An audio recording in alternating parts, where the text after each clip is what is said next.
Sarah Hurwitz, this liberal Zionist, is on her book tour. I mean, looked up the name of her book. It's called As a Jew, Reclaiming Our Story from Those Who Blame, Shame, and Try to Erase Us. I roll. I like how blame is first. Yeah. Right. Yes, we are blaming Israel for committing genocide. Not Jews, but... You know what's being erased is fucking Gaza. Yeah. In Palestine, the West Bank. But that's too literal. That's actually being erased. That's too literal. Why bother in like dealing with literal erasure and genocide when we can deal with imagined slights and self-victimization? No, let's get literal with a phrase like, you will not replace us. When we want to actually stand against white supremacists in this, you have Itamar Ben-Gvir and people like that very explicitly wanting to replace Palestinians within Palestine and call it Israel. That's happening. That's what she's talking about right now. The blame, shame, or this. It is shameful what's going on in Israel. It's like world historically shameful. But it's more important that one is protected from those feelings of shame. I think we can both agree on that. No, we didn't play this one. This is kind of what we're talking about here. Here is Sarah Hurwitz. She was at this conference again on this book tour. And this is what she's talking about in terms of the challenges that Zionists face in trying to get young people to support Israel. And you will not believe what she says. We're kind of entering a post-literate society, and if like all day long your brain is just smashed again and again by TikTok with really upsetting carnage in Gaza, then like you're talking and like I'm sorry if this is a graphic thing to say, but like when I'm trying to make arguments in favor, for Israel, I realize I'm talking through a wall of dead children. Like that's what people are seeing. So when I'm like, yeah, but it's 1.5 civilians they're just seeing carnage. But right? that's the emotional blackmail. Why is there a wall? I mean, fair enough, but like again, I mean that's nice, but like again, I'm hearing that through a wall of screaming children. It's like I think it's a harder argument than we're understanding. So I actually really strongly think that like Jewish day schools should absolutely say no child owns a smartphone until senior year. They don't own one at all. Period. We give it to them senior year and we teach them like this whole not during the day. Great, nice start. No smartphone at all until senior year. Dumb phone, sure. It's just not going to happen. But I think that we've got to like give our kids' brains a chance and their mental health a chance before they start getting really warped.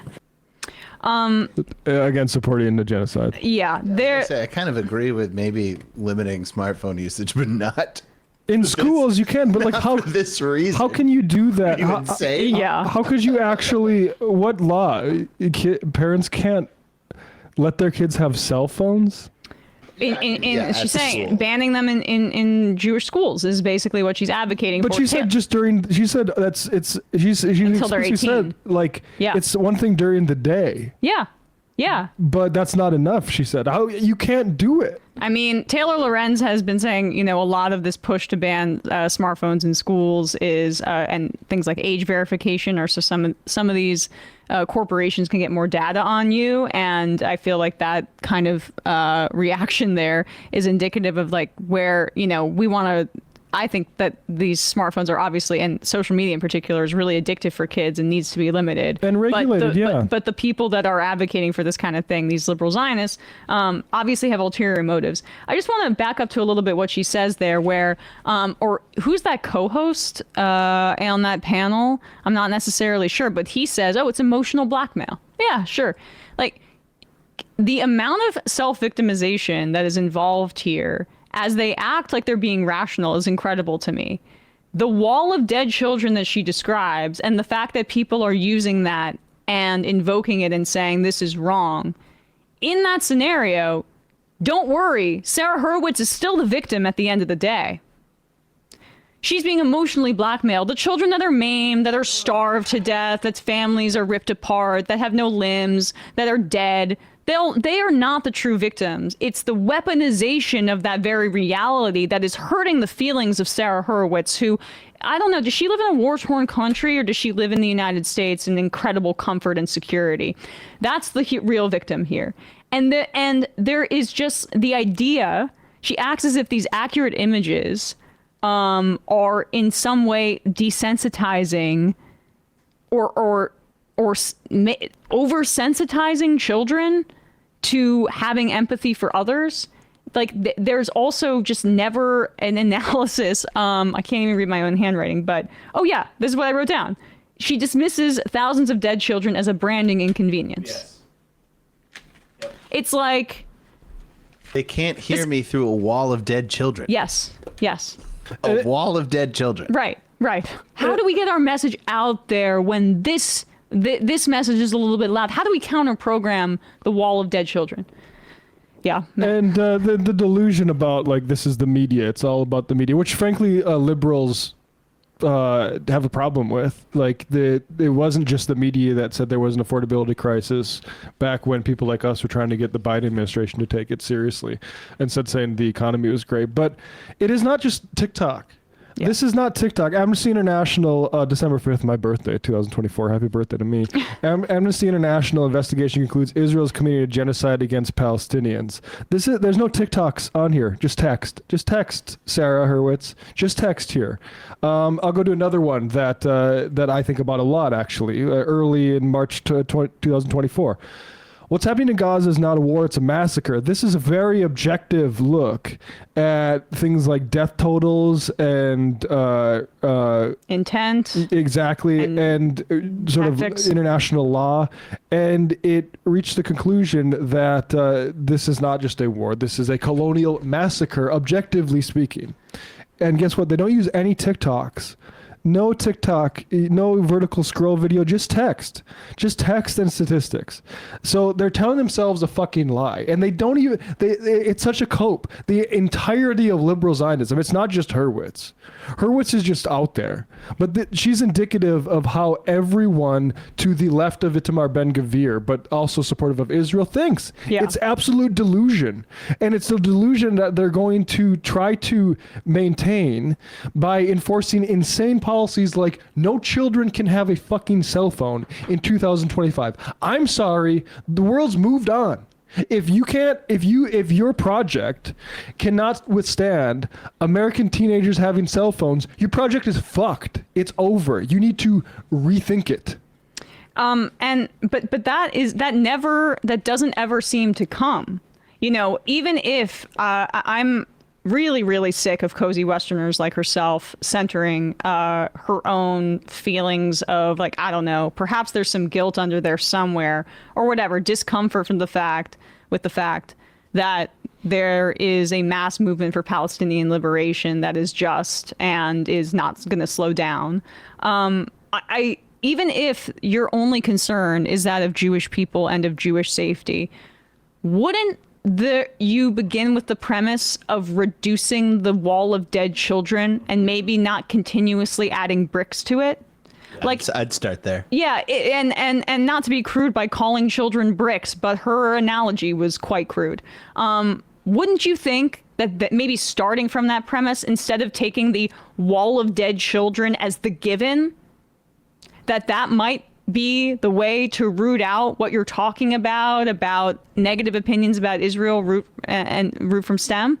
That would be my suggestion to you, even in this insanely narcissistic framework. But let's do 23 here. This was another clip of her on this tour. This is the podcast Being Jewish with Jonah Platt. Is this the guy that's related to Ben Platt and whose dad? I'm pretty sure this is the case. Yeah, this is the guy. He has a podcast. Credit to Jonah Platt, his brother, who was in that horrible... Oh, no, sorry. His brother's Ben Platt. Sorry, did I say Jonah? Yeah. Credit to his brother Ben, who was in that horrible movie, Dear Evan Hansen, but that his dad produced. But I was, he's been doing like appearances with Rachel Zegler, and I think has spoken out on Gaza. We can look that up just to verify it, because Ben Platt has expressed his views that Israel are distinct from his family, stating that his Jewish identity is not defined by the state of Israel. So credit to him, but his brother and his dad was the executive that was smearing Rachel Zegler and flew out to try to get her to take down her post against the genocide because she was in one of his films.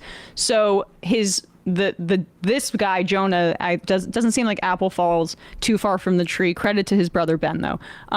But this is them talking about comparing claims the countless genocide scholars that have called it a genocide, the United Nations, Amnesty International, Human Rights Watch, they are all apparently equivalent to the white nationalists who talk about white genocide in America.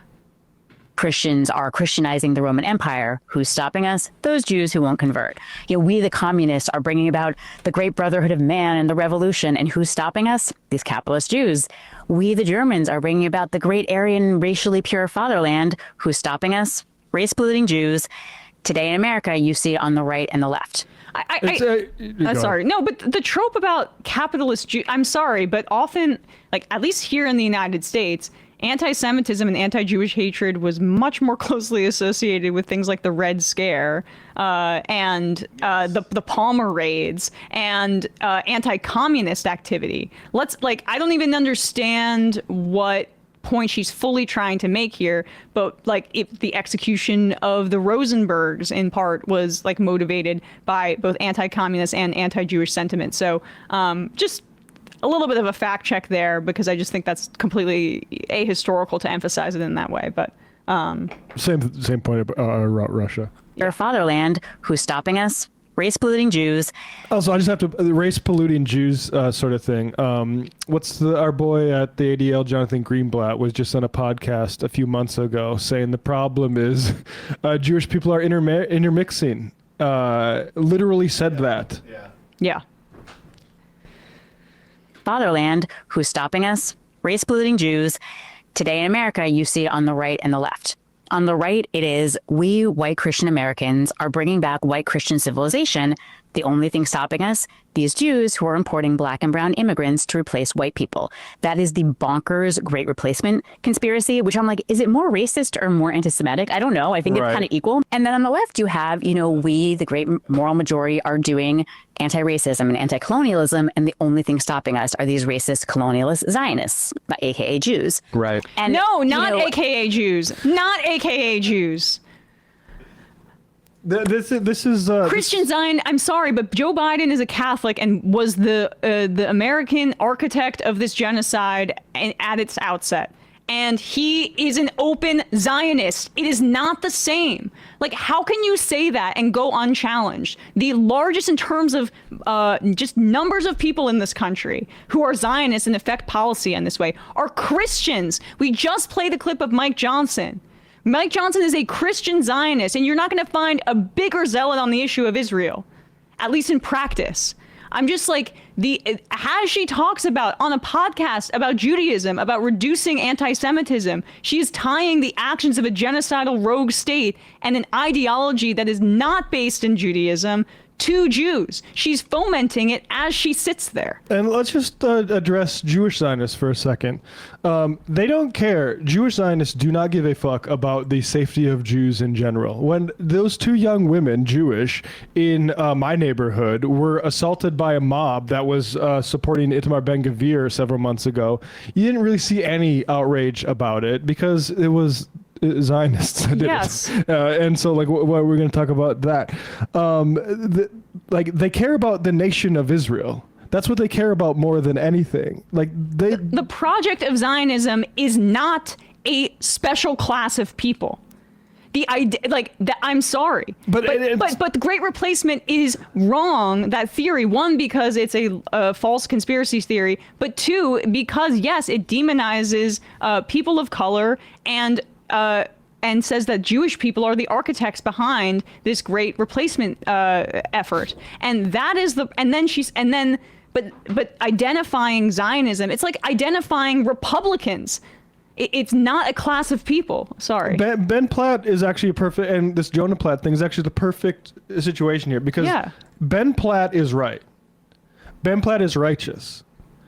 His family is wrong.